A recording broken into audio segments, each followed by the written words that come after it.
وبركاته. إن الحمد لله نحمده ونستعينه ونستغفره ونعوذ بالله من شرور أنفسنا ومن سيئات أعمالنا. من يهده الله فلا مضل له ومن يضلل فلا هادي له. وأشهد أن لا إله إلا الله وأشهد أن محمدا عبده ورسوله. أعوذ بالله من الشيطان الرجيم. بسم الله الرحمن الرحيم. إنما المؤمنون الذين آمنوا بالله ورسوله ثم لم يرتبوا وجاهدوا بأموالهم وأنفسهم في سبيل الله أولئك هم الصادقون. صدق الله العظيم. عن النعمان رضي الله تعالى عنه قال رسول الله صلى الله عليه وسلم: المؤمنون كرجل واحد إن اشتكى عينه اشتكى كله، إن اشتكى رأسه اشتكى كله. رواه المشكات. يا أيها الذين آمنوا صلوا عليه وسلموا تسليما. اللهم صل على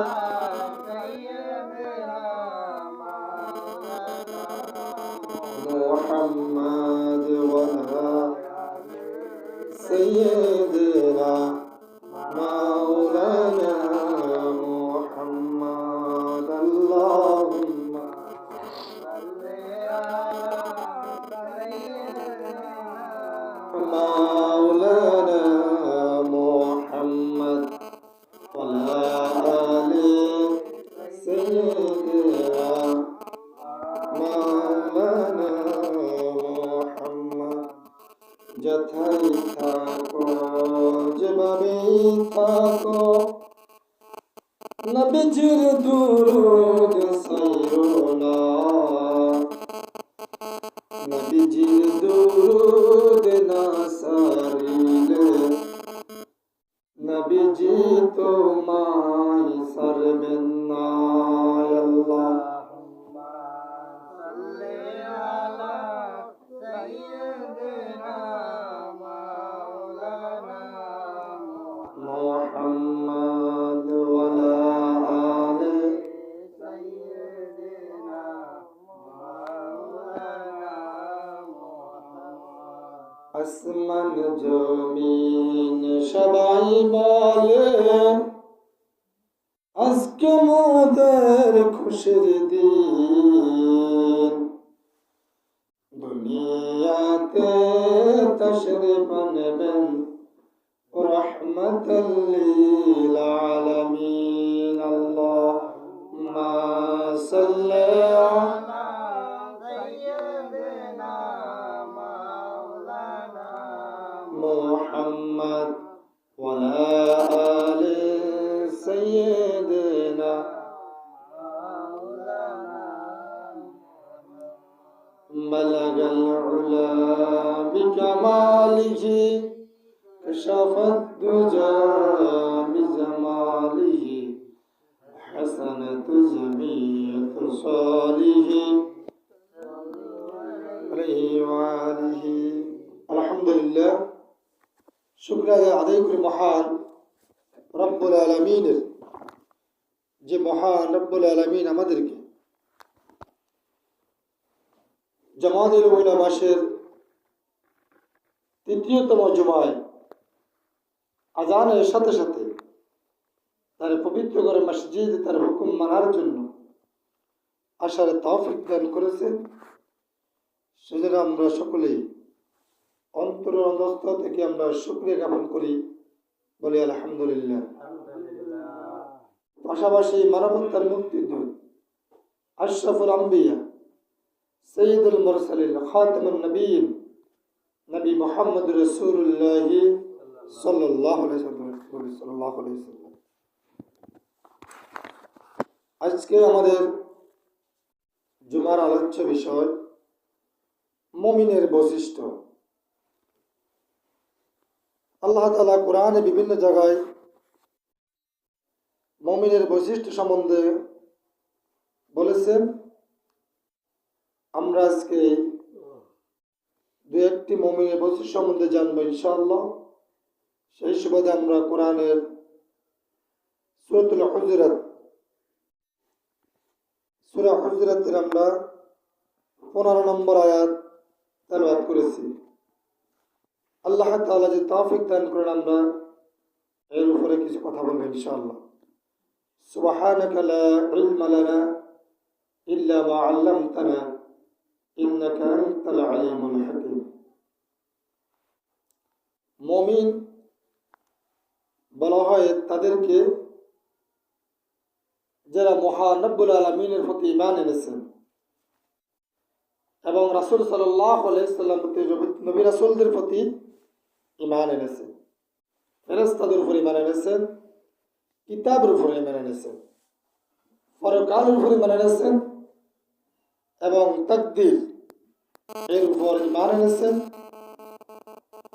এক কথায় আন্তরিক বিশ্বাস স্থাপনকারী ইসলামের শরীয়তের পরিভাষায় যারা আল্লাহর বিধানকে একত্রিত মেনে নেয় তাদেরকে মুমিন বলা হয়। আল্লাহ তাআলা বলেন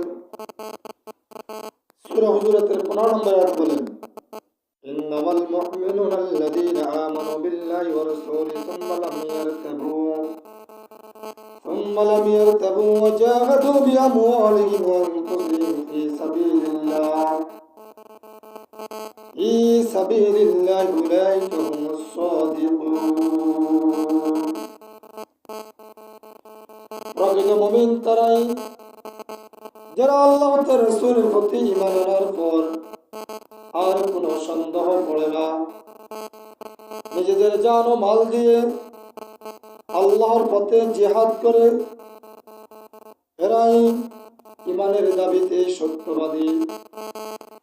আল্লাহ তাআলা বলেন প্রকৃত মুমিন তো তারাই যারা আল্লাহ তার রাসূলের প্রতি ঈমান আনার পর আর কোনো সন্দেহ করে না। কোনো কি করে না?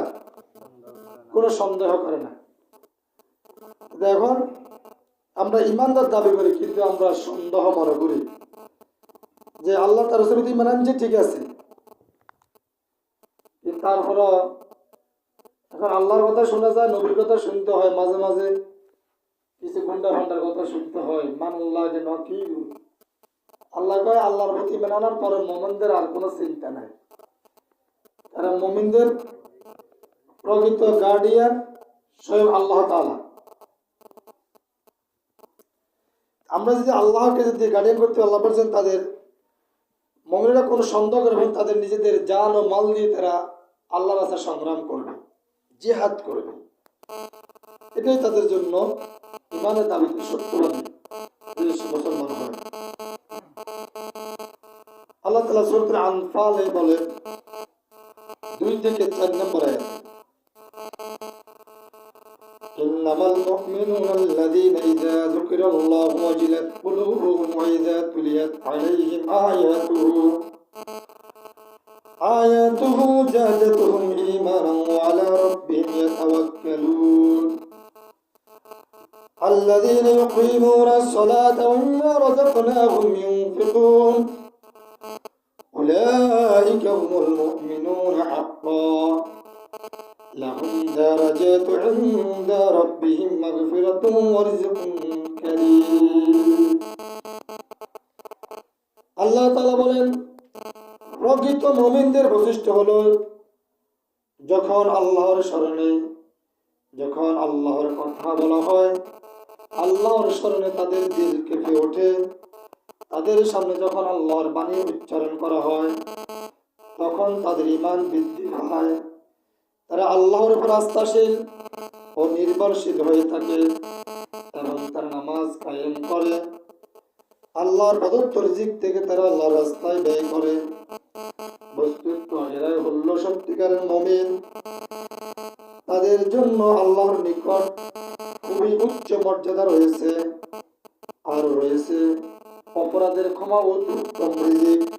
এটা আল্লাহ বলছেন মুমিন তারা যারা আল্লাহর কথা শুনলে তাদের হৃদয় কেঁপে ওঠে, অন্তরে আল্লাহর স্মরণে তাদের মন কেঁপে ওঠে। যখন সে আল্লাহর বাণী শুনে তখন তার আর ঈমান বেড়ে যায়। মুমিন যখন আল্লাহর কোরআন শুনবে তখন তার ঈমান বাড়ে না কমে? বাড়ে যায়। আল্লাহর কথা শুনে মুমিনের ঈমান বেড়ে যায়। আর মুমিন একমাত্র আস্থাশীল ও নির্ভরশীল হয় আল্লাহর কাছে, আস্থা হয় আর নির্ভরশীল। আমার যা কিছু করার সবকিছু আমার আল্লাহ করবে, ভালো হলো আল্লাহর পক্ষ থেকে হবে, খারাপ হলো আল্লাহর পক্ষ থেকে, যাই হয় আলহামদুলিল্লাহ আমি আমার আল্লাহর সমস্ত সিদ্ধান্তেই মেনে নিলাম। কিন্তু আমরা মুমিন দাবি করি, আল্লাহর কথা শুনে মনোকাবে, কিন্তু যখন আল্লাহর আস্থা ও নির্ভরশীল কথা বলা হয় যে আমরা আল্লাহর আস্থা নির্ভরশীল হয়ে কাজ করব, আল্লাহর বিধান বাস্তবায়ন করব, তখন আর মুসলমান এক থাকে না, তখন মুসলমান ভাগ ভাগ হয়ে যায়। তারপর আল্লাহ তারা নামাজ কায়েম করবে, তাহলে মুমিনেরা নামাজ পড়বে। নামাজ পড়বে কারা? মুমিনেরা। আর মুনাফিকরা নামাজ 2 ওয়াক্ত পড়বে, 3 ওয়াক্ত পড়তো না, 3 ওয়াক্ত পড়বে, 2 ওয়াক্ত পড়তো, 4 ওয়াক্ত পড়বে, 1 ওয়াক্ত পড়তো না, অথবা সপ্তাহে জুমার দিন হলে আইব, নোয়ালে মানুষে কি করবে? নামাজ না পড়লে মানুষে কি করবে? আমি এই এলাকা থেকে অন্য এলাকায় গেছি মেহমান হিসেবে, যদি আর নামাজ না পড়ে মানুষে কি করবে? এদিকে কি মেহমান না, জুমার দিন মসজিদে জানা আয়, আসলে আল্লাহর ভয় নয়, মানুষের ঢলে। একটা আছে আল্লাহর বিধান, আর আছে মানুষের ভয়। মানুষের ভয় আইয়ে না, আল্লাহর ভয় আসে। কত আল্লাহর ভয় আসে? আল্লাহর ভয় আসলে তো 5 ওয়াক্ত মসজিদে হাল দিত, তাহলে তো 5 ওয়াক্ত নামাজে মসজিদে পাওয়া যেত। এই মসজিদ হোক, ওই মসজিদ হোক, যেখানে হোক, আপনি এক পর্যায়ে আপনি যাই ভর্তি, তখন তো হয় না হুদে কোন রকম এই জুমার দিন অথবা টুকটাক। এখন সাথে সাহিত্য হারেন না, মেহমান হাজল্লাহ বলছে, মেহমান মানুষ এখন এদের লোক যদি এখন নামাজ না পড়ে, মানুষে ওই আঙ্গা আফসার সাহেব ন কেউ মানুষে কি করবে? মানুষে কি করবে? হরে ন হমদ হতো না, শুধু মানুষের ডরে। অথবা ছেলে মেয়ে আছে, বিয়ে সাথে করা যাইতো না, করাইতে গেলে করবো এবার নামাজ হয় না, বেনামাজি, গোষ্ঠী বেনামাজি, এইসব ডর ভয় হয়। যদি আল্লাহর ভয় ভরতো তাহলে সিস্টেম থাকতো প্রতিদিন ভরতো, প্রতি বক্তে ভরতো। কারণ আল্লাহর বিধান হলো 5 ওয়াক্ত নামাজ ফরজ, এরকম কাজ আল্লাহ। একমাত্র পাগল হয়ে যাওয়া ছাড়া আর অজ্ঞান হয়ে যাওয়া ছাড়া শরীয়তের আর কোনো বিধান নাই যে নামাজ ত্যাগ করতে হবে।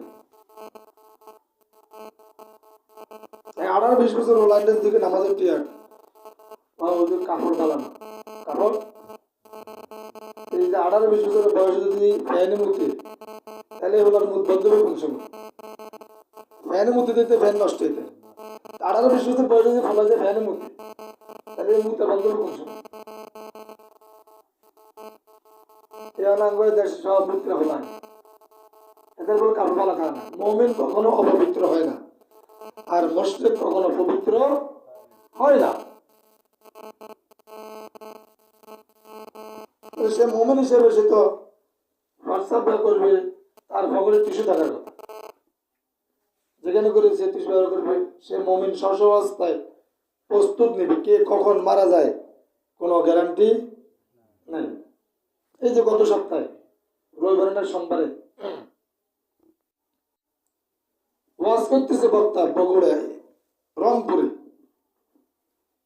তরুণ উদীয়মান বক্তা, 30 থেকে 35 বছর বয়সের মাত্র, ওয়াজের মঞ্চে সূরা আলে ইমরান 102 নম্বর আয়াত তেলাওয়াত করছে, একটা হাদিস তেলাওয়াত করছে, আমি খুতবাটা শেষ করে কথা বলবে এ শুনতে সে ওইখানে 1 মিনিটের ভিতরে সে দুনিয়া থেকে বিদায় নিয়ে গেছে।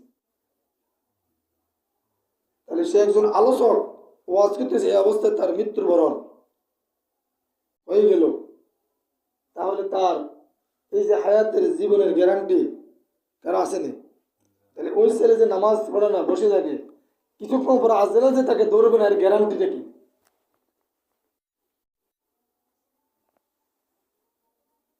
কয় বুড়ো হলে হল, বুড়ো হইবে, এটার গ্যারান্টি কি? আমরা অসংখ্য শিশু বাচ্চা, এমনও তো আমরা শিশু বাচ্চা দেখছি মায়ের পেট থেকে, কিছু তো মায়ের পেট থেকে মৃত্যু আসে, সেটা সাবজেক্ট আলাদা। কিছু আছে মায়ের পেট থেকে আসছেন, হয়তো একটু কান্নার আওয়াজ আছে, অথবা 1 মিনিট 2 মিনিট 5 মিনিট 10 মিনিট 1 ঘন্টা, এরপরে দুনিয়ার সফর শেষ করছি করে নাই, এটা অসংখ্য বাচ্চা আছে না? তাহলে আমরা যে এই বয়সে পর্যন্ত আইছি, এটাও তো আল্লাহর কোটি কোটি রহমত, বরকত ছাড়া আর কিছুই নয়। কারণ আমার কথা আল্লাহ চাইলে মায়ের গর্ভ থেকে আসার পরে, অথবা মায়ের গর্ভ থেকে মৃত্যু করি, অথবা মায়ের গর্ভ থেকে আসার পরে আমাকে 2-1 মিনিট পরে পৃথিবী থেকে নিয়ে যেতেন, পারতেন কি পারতেন না? তাহলে আমাকে যে আল্লাহ হায়াত দিয়েছে, আমি হায়াতটা কি কাজে লাগাইছি? আমাকে যে হায়াত দিছে 30-40, অথবা আমি যে বলি যে পরবর্তীকালে নামাজ হবো, আচ্ছা আমার হলাইন মানুষ উঠবো আর কি, এতে যে মরতো না, বুড়োই মরবে, এটা গ্যারান্টি কোথায় পাইল? যদি সে গ্যারান্টি দিত তাহলে সে কাফের হয়ে গেল। তার মানে সে আল্লাহ বলছেন, আল্লাহ তাআলা হায়াত, মওত, রিজিক এগুলির কারো হাতে দেয় নাই। নবী সাল্লাল্লাহু আলাইহি ওয়াসাল্লাম বলা হয়েছে, হে রাসূল বলেন কিয়ামত কবে হবে? তিনি বলছেন আল্লাহ আলম, আল্লাহ ভালো জানে, তবে কিয়ামতের কিছু ধারণা আমার থেকে নিতে পারো। যখন তোমরা এগুলি দেখবে, তখন তো মনে করবে যে কিয়ামত তোমাদের অতি নিকটে, কিন্তু কখন হবে কেউ জানে না, একমাত্র আল্লাহ জানে। জানে কে? আল্লাহ জানে। কার মৃত্যু কখন হবে নবী বলেছেন আমি জানি না, এর মাত্র একমাত্র আল্লাহ রাব্বুল আলামিন জানে কার মৃত্যু কখন হয়, কোথায়, আমি নবী জানি না। আমি নবী যে কখন মরবো আমি নিজেও জানি না। তাহলে এগুলি সব যদি বুড়োই মরবো, তার মানে তার কাছে নিশ্চয় কোনো গ্যারান্টিটা আছে না? নামাজ পড়ে না কেন? সে তো মুসলমান দাবি করার পরে তো সে নামাজ পড়তেই হবে, তার জন্য বাধ্যতামূলক।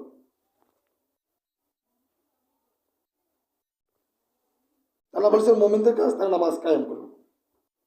এবার নামাজ কায়েম করা মানে নিজে তো পড়বেই, পরিবার সমাজে নামাজ প্রতিষ্ঠা করার জন্য তাকে ওই সমাজকে গড়ে উঠাইতে হবে। আল্লাহর বিধান দিয়ে সে নামাজ কায়েম করে রাষ্ট্র থেকে হবে।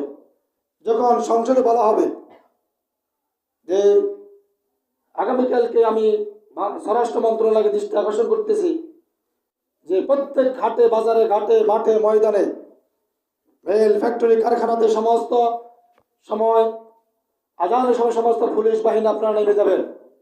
আজানের সাথে সমস্ত কাজ বন্ধ হয়ে যাবে। যে আজানের ফলে কাজ করেন ব্যস্ত থাকবে, নামাজে আসবে না, দোকানপাট খোলা রাখবে, তাকে 100 ব্যথাঘাত করবেন, 1 লক্ষ টাকা জরিমানা করবেন। এই শুধু আদেশটা দেওয়ার দেরি, বাংলাদেশে এর হিডেন লাগবে নাকি? সব যায় মসজিদে ঢুকবে কি ঢুকতো না? 2020 সালে করোনার বছর কত মানুষ ডর মসজিদে গেছে কি যায় নাই, পুলিশের ডালা মসজিদে গেছে না? আমরা তো আগে মসজিদে সালামের সাথে 3 কাতার আসার সময় আমি তো অবাক হয়ে গেছি, কিরে কোনো এর হঠাৎ 3 কাতার কয় বাজারে ফিরে দিছে, তাই আছি। তাহলে আপনাকে শিডিউলে নিয়ে আসবে, এর ব্যতীত আমি আপনার যতই ছিলাম ওই সংসদে বলা ছাড়া আমি যতই ছিললে কোনো কাজ হবে। আমাদের সংসদ ভবনে ঢুকার সময় স্পিকারকে মানে সম্মানার্থে মাথা নিচু করে ঢুকা লাগবে। সাইদি সাহেব এই কথা মাঠে, ময়দানে, মঞ্চ, ওয়াজে বহু জায়গায় কোনো কাম হয় না, কে কার কথা শুনেনি। তিনি যখন এমপি হলেন, এমপি হওয়ার পরে তখন AKM সৌদির সম্ভবত হবে, অথবা জমহুরিয়তের সরকার, সম্ভবত জমহুরিয়তের সরকার তখনকার স্পিকার, তিনাকে বলছেন মাননীয় স্পিকার আপনি মুসলমান, আমরাও মুসলমান, হয় আপনি আমাদেরকে সালাম দিবেন আমরা সংখ্যায় বেশি, না আপনাকে সালাম দিব, কিন্তু মাথা নত মুসলমান করবে না। মুসলমান মাথা নত করবে একমাত্র কার কাছে? আল্লাহর কাছে।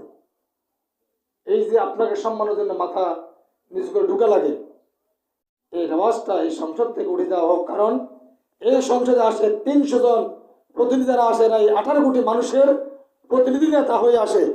এরা যদি মাথা ঢুকে শিরিক করে, তাহলে এই শিরিক এই 18 কোটি মানুষের শিরিক করা হয়ে যায়। সবাই করা লাগে না, 300 জন করলে সারে পুরো মানুষ, এদেশের মানুষ কাফের হয়ে যাচ্ছে। সাথে সাথে সাহেব বললেন, তাহলে আজকে থেকে ভাঙে দেওয়া হবে, আপনারা হা না ভোট দেন। তখন সেখানে হা ভোটে যাওয়া যুক্ত হওয়ার পরে সেখানে ভেঙে দেওয়া হয়েছে। আর পরবর্তীকালে হয় নাই, এখন হওয়ার আর কোনো সম্ভাবনাও নাই। কিন্তু এর আগে তিনি অসংখ্যবার মাহফিলে বলছেন, মসজিদে জুমাতে, ঢাকা, চিটাং, বিদেশে, পৃথিবীর অনেক জায়গায় বলছে আমার দেশে এই অবস্থা, কিন্তু কেয়ার কথা হলো না। জায়গা মতন না যেতে পারলে যতই চিল্লেবেন কোনো কাজ হবে না। এদেশের আলেমেরা সুদের বিরুদ্ধে ওয়াজ করতে করতে, যেদিন বগুড়াতে যখন বক্তা ওয়াজের মঞ্চে যখন এন্তেকাল করে সুদের বিরুদ্ধে ওয়াজ করতে করতে, ঠিক তার পরের দিন ডক্টর ইউনূসকে আমেরিকা থেকে তাকে সুদের উপরে নোবেল পুরস্কার দিয়েছে। তাহলে ওয়াজ করে কোনো লাভ হয়েছে নাকি? ওয়াজ করে লাভ হয়েছে কি? বক্তা মরে গেল, কিন্তু সুদ দিন দিন শিশু বাচ্চা হচ্ছে না, আরো বয়স্ক বড় হচ্ছে। সুদ বাড়ে না কমে? সুদ বাড়ে গেছে। কিন্তু যদি আইন পাস করা হয় যে সুদ ভিত্তিক কোনো ব্যাংক হবে না, তাহলে দেখবেন যে সব ঠিক হয়ে যাবে, জাকাত ভিত্তিক সমাজ প্রতিষ্ঠা হয়ে যাবে। ওটা সংসদ থেকে আইন পাস করলে ঠিকঠাক মতো সবাই মানতে বাধ্য থাকিবে। এই জন্য নামাজ কায়েম করতে হবে। পড়বে তো ঠিক আছে, কিন্তু নামাজ পড়বে, আর নামাজ পরিবার, সমাজ, রাষ্ট্রে কায়েম করার জন্য চেষ্টা করতে হবে। এটা হলো নামাজ কায়েম করা।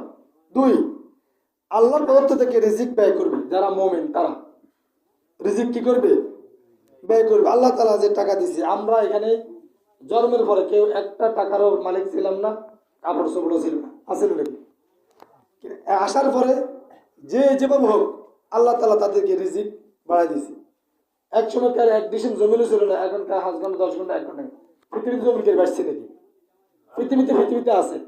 আপনার থেকে নিয়ে আমাকে, আমার থেকে নিয়ে ওনাকে, ওনার থেকে ওনাকে, ওনাকে থেকে ওনাকে, এর টাকার দরকার, মেডিকেল ভর্তি করে আট নিয়ে আসা, জমিন কিনে আলাইছি। এভাবে দেখেন সিস্টেম বাই সিস্টেম চলে যাচ্ছে। জমিন তার বাড়ে না, কিন্তু সবাইকে আল্লাহ তাআলা কম বেশ করে দিয়ে দিচ্ছে, সবাই ভাগী হচ্ছে, মালিক হচ্ছে। আমার যে সম্পদ তার মালিক আমার বাবা, আমার বাবা যে মালিক, এর মালিক আমার দাদা, তারপরে তার দাদা, তারপর তার দাদা। এভাবে আপনি পিছের যদি টানেন, তাহলে দেখবেন যে তারা আমার আর কই হইল। তার মানে সিস্টেমে সবার হাত বহর হতেছে, এভাবে হতে থাকবে। সেই রিজিক থেকে আল্লাহ বলছেন আল্লাহর রাস্তায় দান করে মুমিনেরা। বস্তুত সত্যিকারের মুমিন তারা, সত্যিকারের তারাই মুমিন। তাদের জন্য আল্লাহর নিকট খুব উচ্চ মর্যাদা রয়েছে। আরও রয়েছে অপরাধের ক্ষমা ও অতি উত্তম রিজিক। তাহলে নামাজ কায়েম যাকাত আদায় করবে যারা করবে, আল্লাহ তাদেরকে আল্লাহ তাআলা উত্তম উচ্চ মর্যাদা সম্মানিত করবেন। সুবহানাল্লাহ। তারপর আল্লাহ তাআলা মুমিনদের কয়েকটি গুণাবলী বলছেন। এর ভিতরে একটি হলো ইন্নামাল মুমিনুনা ইখওয়ানা। মুমিনরা বৈশিষ্ট্য হয়েছে, মধ্যে রয়েছে যে তারা একে অপরের ভাই। মুমিনরা একে অপরের কি? ভাই। মুমিনেরা একে অপরের ভাই হিসেবে চলাফেরা করবে, ভাইয়ের মতো চলাফেরা করবে।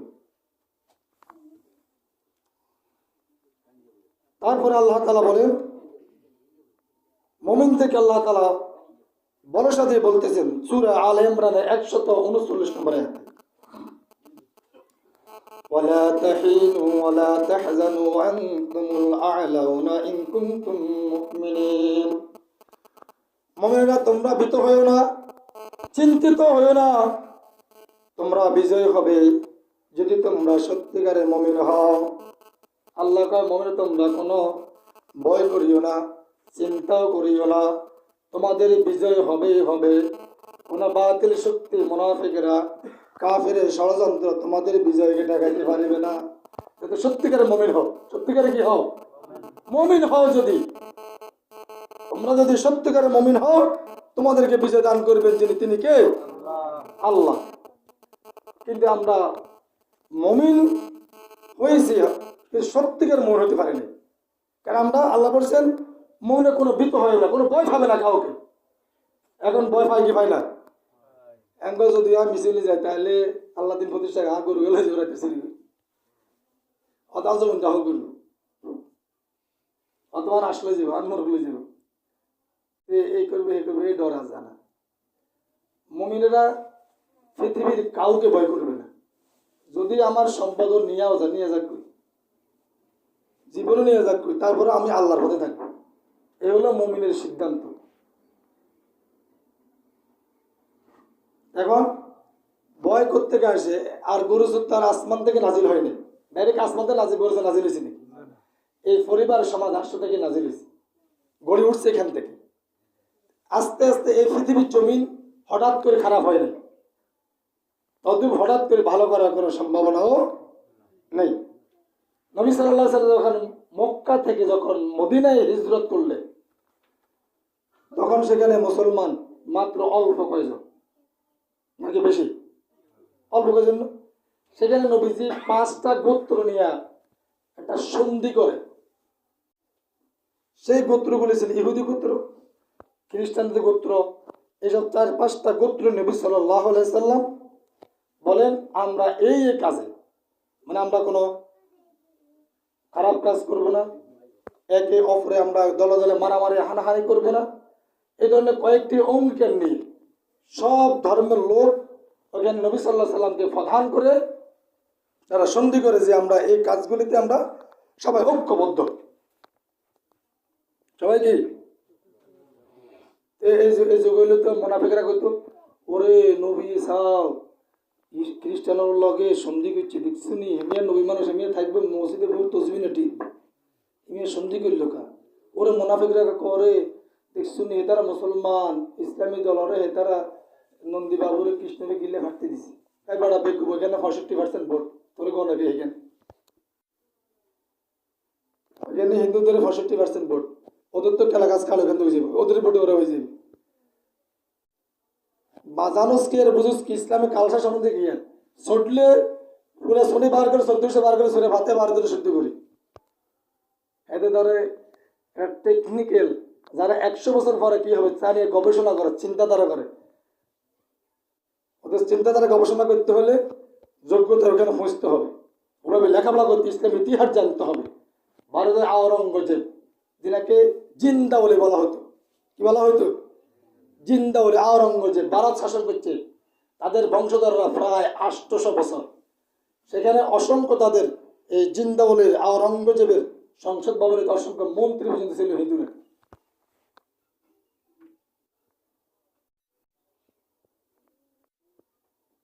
এতে মুসলমানদের হইতে সুরা ফাতে হইতে তো শুদ্ধ করে কোরআনে কোকা সুরা হাদিস কি নবীর নাম কইতে তো কোন নবী? ওই রংপুরে যে একজন কয় তখন নবীর নাম গিয়ে কয় হোসেন মহম্মদ এরশাদ। কি বেটা নবী এরশাদ হয়? আমি এরশাদের বড় নবী গিয়ে কত বড় রাস্তা করে দিছে। এই মনে কইছে যে রাস্তা করে দিতে নবী, নবী কি কইতে চাইতো? নবী অর্থ কি? রাসূল অর্থ কি? কয়জন নবী পাঠাইছে? কে থেকে শুরু সে কইতে বলি এনে ডানে ওই ফেসবুক ঠেলা দেয় কি রে ওরে মুসলমান জানতে আবার হিন্দু করে চুট করে। এই যুগে যদি এরা থাকতো নবী সাল্লাল্লাহু আলাইহি ওয়াসাল্লাম সন্ধি করতো, মদিনার সন্ধি এটা এখনো মুসলমানদের কাছে আছে না নাই? এদের এখনো তো আছে। নবী যদি সন্ধি করতে পারে ঐক্যবদ্ধ শান্তির চুক্তি, আমরা সবাই শান্তিতে থাকবো। আপনি কি এক এলাকায় যে নদীতে থাকেন, আমি কুমিরের লগে যদি গাদ্দারি করেন টিকবেন নাকি? আপনি সকল মানুষকে শান্তির বাহনে ডাকার জন্য দায়িত্ব তাদের। শুধু কি আমরা শান্তিতে থাকবো নাকি সকল মানুষ শান্তিতে থাকুক? আমি একটা দল করে শুধু আমি শান্তিতে আমার দল শান্তি করবো, এটা হবে না। সকল দলের লোকেই শান্তিতে থাকতে হবে। আমরা মুসলমান শান্তিতে থাকবো এটা হবে না, সকল ধর্মের লোক শান্তিতে থাকতে পারবে, শান্তি হবে। এটাই প্ল্যান যারা করবে ওরাই হলো সবচেয়ে ভালো চিন্তাধারা। আর আমি শুধু আমি খাবো আমার দল খাবে, তাহলে আর 100 বছর হারা দলে থাকতে দেখতে ভালো জানে। আর যদি আমার চিন্তা হয় আমি তো থাকবো আর আমার অন্য যারা দল আছে বিরোধী পার্টি তারাও আমার ভাই হিসেবে এই পরিবার সমাজে তারাও থাকবে, আমরাও থাকবো, আমি আমার ভাইয়ের সবচেয়ে আমার ভাইয়ের ভাষা যদি সে অন্য দলে করে তার অসুস্থ সময় সবার আমি যে হাজির হব, তার ওষুধে ডাক্তার যত কিছু লাগে আমি চেষ্টা করি আমার স্থান থেকে, আমার সংগঠন থেকে, সে আমার আদর্শ ভালোবাসা থেকে সে আমার সংগঠনে আসবে। আমরা যে হিন্দুরে এরা মুসলমান বানাইতে হইলে ভারতের যে পার্লামেন্টে আমাদের মুসলমান সংসদ সে আছে না, ভারতের হিন্দুদেরকে আমি মুসলমান নিলেন কিনলে হইতো না, তাহলে আপনি কিনবেন এখানে কিনবেন, এখানে নাম নেবে সেখানে কিনবেন। আয়ের নাম নেই বাবরি মসজিদ ভাঙিয়ে এলেছেন না নরেন্দ্র মোদী ভাঙছেন, তাহলে এদের সঙ্গে কিচ্ছে এতে কি করতে ইচ্ছে ইয়েকে মারতে ইচ্ছে নাকি, তাও কিনতে আছে মসজিদ ভাঙিয়ে এলেছে। কিন্তু এখন সেখানে আল্লাহ তালা সাত দিন নিজেকে ওই হিন্দু লোকের মুসলমান সেই ইসলাম ধর্ম গ্রহণ করে এখন সেই ওই নরেন্দ্র মোদীর বিরুদ্ধে লড়তেছে, লক্ষ লক্ষ মুসলমানদের সাথে আছে, আবার বাবরি মসজিদ নির্মাণ হচ্ছে। আমরা কি এটা কি বুঝলেন এবার? আমরা মাতালে এনে বই দেখলে বলি বই তো দুটি লেবো না মসজিদ বেটা, এখন আবার 300 কোটি টাকা ব্যয় আবার সে বাবরি মসজিদ হচ্ছে। এত সহজ? ক্ষমতা তো এখনো আছে, নন্দের এখন ক্ষমতা আছে না, ও তো বানিল আবার হয় কেন? আল্লাহর পরিকল্পনা কিভাবে কাকে দিয়ে করাইবে কারে দিয়ে উঠে নেবে আল্লাহ তাআলা ভালো জানেন। একজন হিন্দু কাছে বলে যে আমি আপনাদের সত্য ধর্মের প্রতি সম্মান করি। আমরা অসংখ্য হিন্দুদেরকে শহরে দেখা হলো, আমাদের হাতি একজন বাড়ে বেচারাম পাল, সে আমাকে বলেছে সাইদি সাহেব ওয়াজ শুনে বসে বসে, আমি কিরে বেচারাম তুই দিয়ে ওয়াজ শুনেছে, ভাই আমি সাইদি সাহেবকে ভালোবাসি, আমি ওয়াজ নিয়ে এই ভালো লাগে, তাকে মোসান হবিনি মোসান হইতে মন চায়, কিন্তু আর বাবা মা এরা সব বুড়া আর হোলান সাহেব আছে, আমরা বাবিটা বিয়েছে এগুলো কইছিলাম আর বাবিকে তাহলে তোরা তালাক তুই তো লাগে তুই শহরে যাইও না, তুই বাইর থাক, ওরা শহরে নিচ্ছে কোনো মুসলমান তোর মাথায় ওয়াশ করতেছে, আমরা মরলে স্বর্গে চলে যাব। ভাই এখন শুধু আমি আছি, ছেলে মেয়ে নিয়ে বাপ মা বুড়া বুড়া এগোরে একটা মহাবিপদ আছে, কারণ আমি মুসলমান হইতাম মন চাই, কিন্তু আগে যে আল্লাহ তোর কবুল করুন।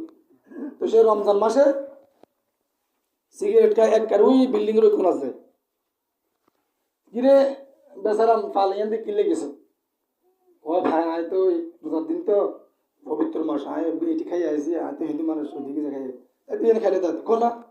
মুসলমানদের রমজানের সম্মান করতে হয়, মুসলমান রোজা রাখছে তাদের এটা এই ভাই আমি হিন্দু হতে পারি কিন্তু তাদের ধর্মের প্রতি আমি শ্রদ্ধাশীল। ওদের অনেকে চাইতেন গাছবাসের কাম করে মুসলমান হলো না বলে, এখানে বহু বিটা নাস্তা কার কিনবে কিরে তোরা কত দূরে মেয়ে কাম করি আল্লাহ ডরে $15 লাভ কি খা খা বিটা। তাহলে এখন আমরা যুক্তিতে অথবা মানসিকভাবে চিন্তাধারা আপনি কি ওই মুসলমানকে বেশি সম্মান করবেন নাকি ওই হিন্দুকে সম্মান করবেন? আপনি কর্মেতে তার আচার আচরণ সে ধর্মের প্রতি শ্রদ্ধাশীল, তাকে আপনি এখানে সম্মান দিবেন না, তার প্রাপ্য সম্মান তাকে দিতে হবে, নয়তো আপনি মানুষের আমি অমানুষ।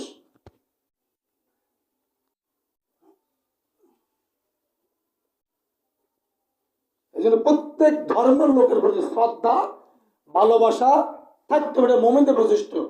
শুধু কোরআন মুসলমানদের জন্য নাজিল হয় নাই, আল্লাহ বলছে হুদাল্লিন নাস ও বাইয়িনাত মিন হুদায়া ওয়াল ফুরকান, এই কোরআন নাজিল হয়েছে মানব জাতির উপরে, কার উপরে?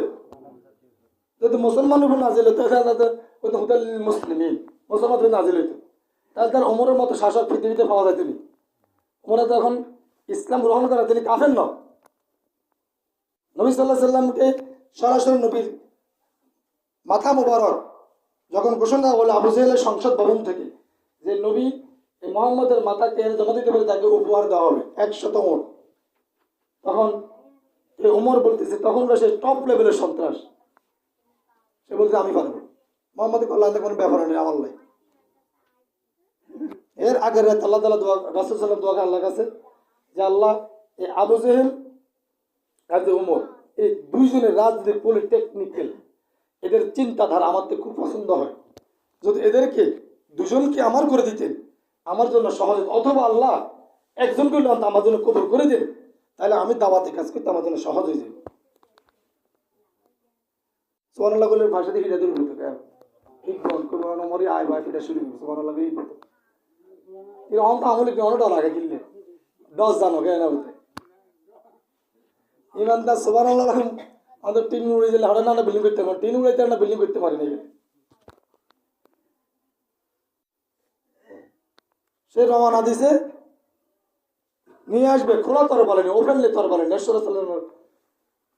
মাথা মুবারক নিয়ে বিষয়ের জন্য রওনা দিয়েছে।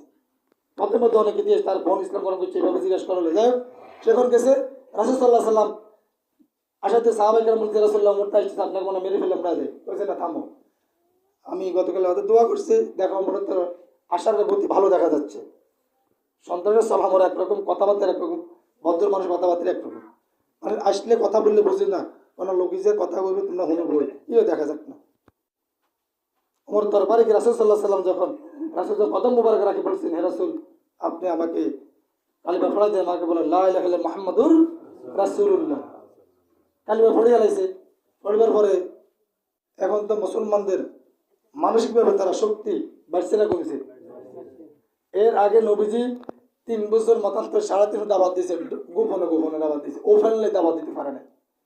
নবী দাওয়াত দিতে পারে না ওপেনলি। ওমর রাদিয়াল্লাহু ইসলাম গ্রহণ করার পরে তারপরের দিন তিনি বলছেন, হে রাসূল আল্লাহ কি সত্য? কিছু অবশ্যই আপনি রাসূল সত্য সত্য, কোরআন সত্য সত্য। তাহলে যদি সত্যের বাণী হয়, নবী আমার মন চায় এই দাওয়াতটা আমি ওপেনলি করে দিব, আমি একটা মিছিল করতে মন চাই। সুবহানাল্লাহ। রাসূল বলছেন না, এখন করা যাইতো না, কারণ এখন করলে মৌলবাদী করে হয়তো জেলখানে মামলা দিয়ে জেলখানে ঢুকে দিবে। রাসূল তাকে নিষেধ করবেন। এই সময় জিবরাইল আলাইহিস সালাম বলেছেন, ওমর যে সিদ্ধান্ত নিছে যে মিছিল করবে, তাকবীর দিবে, আল্লাহ তাআলা সেই ওমরের সিদ্ধান্তে রাজি হয়েছেন। আপনি রাসূল ওমরকে নিষেধ করিয়েন না, ওমরের সিদ্ধান্তে আপনি মিছিল যাওয়ার অনুমতি দিয়ে দেন। কোরআনে 26 জায়গায় ওমরের সিদ্ধান্তে 26 জায়গায় আল্লাহ তাআলা কোরআন আয়াত নাযিল করেছেন। মুনাফিকের ব্যাপারে ওমর রাসূল সাল্লাল্লাহু আলাইহি ওয়াসাল্লাম জানাজা পড়তে যাবে না কেন? রাসূল জানাজা রওনা দিয়েছে, ওমর জামা টেনে ধরলেন, হে রাসূল যাবেন না, ও মুনাফিক বিভিন্ন ভাবে সে কষ্ট দিছে, আজকে তো জানা যাবেন না। আল্লাহ তাআলা সূরা আত-তাওবার 44 আয়াত নাযিল করেছেন, হে রাসূল আপনি যাবেন না কোন মুনাফিকের জানাজায়। কিয়ামত পর্যন্ত কোন মুমিন, কোন ইসলাম বিরোধী, কোরআন বিরোধী, যারা আল্লাহর জমিন আল্লাহর দ্বীন প্রতিষ্ঠা হোক যারা চায় না, যারা বিরোধিতা করে, তাদের জানেন আপনি যাবেন না, আপনার বংশের কেউ যাবে না। এই জন্য কোন মুনাফিকের, ইসলাম বিরোধী যারা চায় না পরিবেশ সমাজ কোরআন বাস্তবায়ন হোক, তাদের জানাজা পড়া ইমানদারদের জন্য নিষিদ্ধ, হারাম। বিশ্বনবীর দোয়া ক্যান্সেল করে দিয়েছে, নিষিদ্ধ, কোন মুনাফিক জানাজা পড়া যাবে না।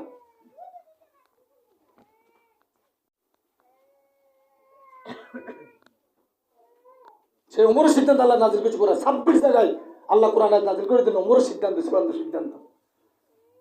তারপরে দেখেন আম্মা ওমরের তো কাফের ছিল, কাফের কীর্তি মুসলমান আছে, কীর্তি হয়েছে আম্মা, আমরা যে হাসুকে আছি কিন্তু ভালো হইব।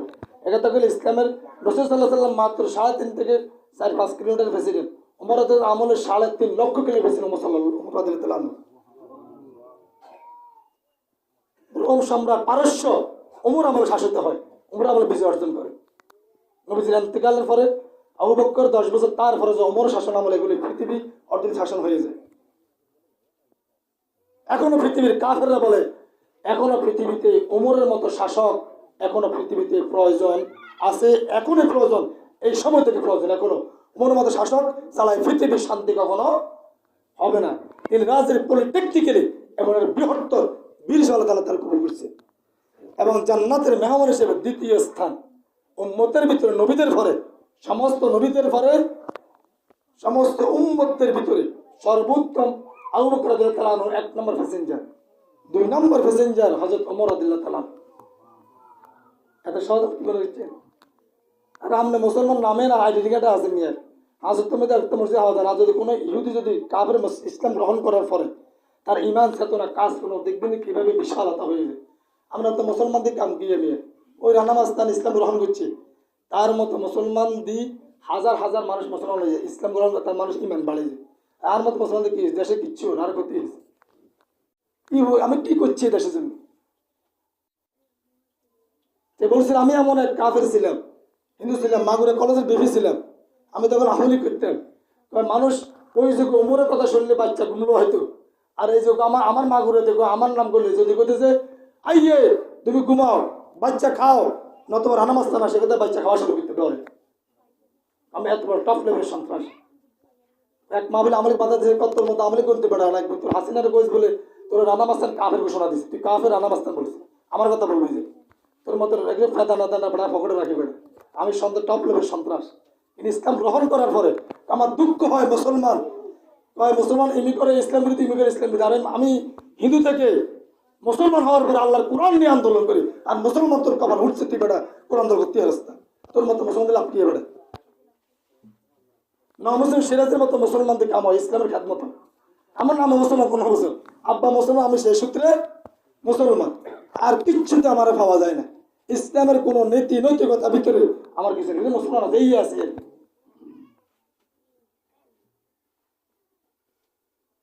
এই ছাড়া আর কোথাও আমাদের মুসলমানদের কিছু পাওয়া যাচ্ছে না। এই জন্য অন্যতর মধ্যে যখন আসবে তার চিন্তা চেতনা গবেষণা কত কঠিন ভাবে দাঁড়ায় যায়, তার ইমানের তাকওয়ার দিকে তাকাইলে আপনি অবাক হয়ে যাবেন, হাই আমি কি মুসলমান, হে কি মুসলমান। রানা মাস্তান বলছিল যে আমি ইসলাম গ্রহণ করার পরে যখন বিবাহ করছি, আমি আমার শালিকে শালার বউদেরকে জীবনে কখন তাদের তাকাইলে দেখিও না তাদেরকে। আর আমরা তো বড় মালা নেওয়ার পরে তো যে আত্মীয় আসে, আমরা দেখা দিই, এরা আসতে কথা বলতেছে, খাওয়া দাওয়া খাইতেছে, আসতেছে, দেখা দিতেছে। তাহলে আমার মতো মুসলমানদের কামড় গিয়ে হয়তো তো আমার সাথে কোটি কোটি গুণ বেশি ভালো। মানে এই যে ইসলাম পাই গবেষণা করছে পড়ছে, তাকে ফলায় তার ইমানকে অনেক উপরে নিয়ে গেছে। আমিও পাইছি, তো তো অনেক কিছু ত্যাগ করে এলেছে, ত্যাগ করার পরে সে ইসলাম পাইছে, আমি তো ত্যাগবিহীন পাইছি, এই জন্য আমার কাছে ইসলাম কোনো দাম নাই। ও ত্যাগ দিই যখন ইসলাম গ্রহণ করি, তখন এর কাছে এই ইসলাম সবচেয়ে প্রিয় জিনিস হয়ে গেছে। রাসূল সাল্লাল্লাহু আলাইহি ওয়াসাল্লাম একজন সাহাবী ছিল, সে ইসলাম গ্রহণ তার চাচার আন্ডারে ছিল, চাচার আন্ডারে থাকার কারণে সে ইসলাম গ্রহণ করবে মনে ভাব, কিন্তু চাচা অধীন থাকার কারণে পাইতেছে না। চাচা যখন ব্যবসা থেকে গেল, ব্যবসা থেকে আসার পরে বললো, চাচা মুহাম্মদ সাল্লাল্লাহু আলাইহি ওয়াসাল্লাম তিনি কেমন লোক? বলছে, বাবারে তিনি তো সর্বোত্তম লোক, আদর্শ চরিত্রে আমানতদারিতে কথাবার্তা। তিনি কি নবী? হ্যাঁ অবশ্যই তিনি নবী। তাহলে চাচা চলেন, আমার মন বলে আমরা চাচাবাদে দুজন একসাথে ইসলাম গ্রহণ করবো, মমতাদ বায়াত গ্রহণ করবো। কয় না, এটা তো হবে না, এটা তো হবে না। ওরা একজনে সাইডে সে আবার ওয়াজ আর কাঁদে, আগে যাক মনে হয় বেরো মনে ইসলাম দলে ঢুকবো। আগে কি অবস্থা, কালিয়ার মিটিং আছে, আগে আবার কালিলেন যে ধরুন হেঁটে তো বাজনি, তো নবীকে ভালোবাসে, কাফেররা ভালোবাসতে, নবীর দল করতো না। আর সাইডে সে আবার ভালোবাসে, ওয়াজনে কাঁদে রাঁধে, যে শোকরানি ভামি নিজে দেখে শোকরানি ভাড় টট করে, ওরা এবার আবার বামবন্দিকে লগে তারপরে নবীর যুগুলো তো মিলেছে। তো এখন নবী সত্য, কিন্তু আমি ইসলাম গ্রহণ করতাম না। বাতি যখন তাহলে চাচা চাইছিলাম তৈরি করতাম, চাচাবাতি একসাথে ইসলাম গ্রহণ করতাম। তাহলে আপনাকে সাক্ষী করছি আশহাদু আন্না মুহাম্মাদুর রাসূলুল্লাহ, আমি আপনাকে সাক্ষী রেখে ইসলাম গ্রহণ। কয় ইসলাম ধর্ম গ্রহণ করা মানে কি বিজ্জত? কয় কি, কয় তোর যত সম্পত্তি আছে সব কিছু তো আমার, দিয়ে দিলাম। কয় তোর এই যে ফরনে যে কাপড়, যে পাঞ্জাবি দিয়ে তো আমার, পাঞ্জাবি খুলে দিয়ে দিছি। কয় তোর ফরনে যে লুঙ্গিটা ওটাও তো আমার, লুঙ্গি খুলে দিয়ে দিস। ইমান কাকে বলে? 18 থেকে 19 বছরের যুবক মার কাছে চলে গেছে, মা আমাকে কিছু দাও, আমি আমার ইজ্জতটা ডাকি, আমার ইজ্জতটা ডাকি। মা এই বয়সের ছেলেকে দেখি যখন চোখে হাত দিই, মাথার কম্বলের অর্ধেক কাটে দিয়ে দিছে, দিয়ে বলছে, বাবা কি তোমার এই ব্যবস্থা কেন? কইছে, আমি মুহাম্মদ সাল্লাল্লাহু আলাইহি সাল্লামের ধর্মে আনুগত্য কালিমা পড়ার কারণে, মুসলমান হওয়ার কারণে আজকে আমার এই পরিদশা। কয় যাও তুমি মুহাম্মদের কাছে চলে যাও। সে হাঁটতে হাঁটতে মক্কা থেকে মদিনায় 450 কিলোমিটার। কয় কিলোমিটার? ইমানের চেতনা কারে বলে? ইমান তাজা হয়ে যায়। 450 কিলোমিটার হাঁটি হাঁটি মক্কায় চলে যাই। একবারে কাঁদতেছে, রাসূল সাল্লাল্লাহু আলাইহি সাল্লাম যাচ্ছেন সাহাবাদেরকে নিয়ে, এই লোক কাঁদতেছে কে? চুলগুলো এলোমেলো, 3-4 দিনে না খাওয়ালো, বালুসালে মরুভূমিতে প্রান্তে হাঁটতেছে। রাসূল দেখি সামনের কদম বাড়াতে পারলেন না। তিনি দেখে বললেন, তুমি কে, কোত্থেকে আসছো? আমি মুসলমান হয়েছি, আমার এই এই অবস্থা। রাসূল বলছেন, তাকে নিয়ে যাও, তাকে নিয়ে তাকে পোশাক আশাক দাও, পোশাক দাও, তাই খাওয়ার ব্যবস্থা করে দাও, তাই কোরআন শিখাও। তাকে যখন কোরআন শিখার যখন ব্যবস্থা করে দেয়, সে এত চিল্লে চিল্লে আওয়াজ করে কোরআন তেলাওয়াত করতেছে, অন্য সাহাবী রাত্রে বেলায় তারা তাহাজ্জুদ ডিস্টার্ব হয়, নামাজ পড়তে ডিস্টার্ব হয়। এই সাহাবী বিশ্বাস দিয়েছেন আল্লাহ রাসূল এই আব্দুল্লাহ রাদিয়াল্লাহু আনহু তিনি যখন কোরআন তেলাওয়াত করেন তার এত আওয়াজে আমাদের ঘুমের ক্ষতি হয়, নামাজের ক্ষতি হয়। তাকে একটু বলেন স্লো করে পড়তে, আস্তে আস্তে পড়তে। রাসূল বলছেন তাকে নিষেধ করিও না, তাকে কি করিও না, নিষেধ করিও না। কারণ এই কোরআন শিখার জন্য সে যে কি ত্যাগ করছে তুমি আমি সে ত্যাগ করতে পারবো না। তার ইসলাম গ্রহণ করার পিছনে তার অসংখ্য ত্যাগ আছে, জীবনে সবকিছু হারিয়ে ফেলেছে, তাকে ফেরত দেওয়া জরুরি। কিছুদিন পরে রাসূল সাল্লাল্লাহু আলাইহি ওয়াসাল্লাম যখন মুতার যুদ্ধের জন্য যখন প্রস্তুত হয়ে গেলেন, তিনি বলছেন রাসূল সাল্লাল্লাহু আলাইহি ওয়াসাল্লাম গায়ে মুবারকের চাদর মোবারক বিছিয়ে দিয়েছেন, আমার সাহাবীরা কার কে আজকে যুদ্ধের জন্য জিহাদের জন্য এখানে দান করো, কি করো, দান করো। সবাই দান করলো। তিনি বলে রাসূল আমার তো কিচ্ছু নেই, আমার তো সব কিছু শেষ নিয়ে দিছে, আপনি আমার জন্য দোয়া করেন যেন আমার এই রক্তগুলো আমি যেন জিহাদ করে কাফেরদের বিরুদ্ধে জিহাদ করে যেন আমি আমার জীবন ঘোষণা করতে পারি, আপনি আমার রক্তের বিনিময়ে যেন কাফেরদের ইসলাম বিজয় যেন উঠাতে পারি, আপনি দোয়াটা করে দিন। রাসূল সাল্লাল্লাহু আলাইহি ওয়াসাল্লাম কাছের বাকর নিল নি, ওই সাহাবীর হাতে বাঁধিয়ে দিল, বলে আল্লাহ আমি এই আব্দুল্লাহ রক্তকে কাফেরদের জন্য হারাম করে দিয়েছি, আপনি তাকে তার রক্ত কাফেরদের হারাম করে দিন। সে বলছে আল্লাহ আমি চাই শহীদ হতে, আর আপনি আমার জন্য এই দোয়াটা করে দিলেন, আমি চাচ্ছি যে জিহাদের ময়দানে শহীদ হয়ে যেতে। আল্লাহ বলছেন তুমি যদি ঘরে যদি জ্বরেও মারা যাও তোমাকে আল্লাহ শহীদের মর্যাদা দান করবে।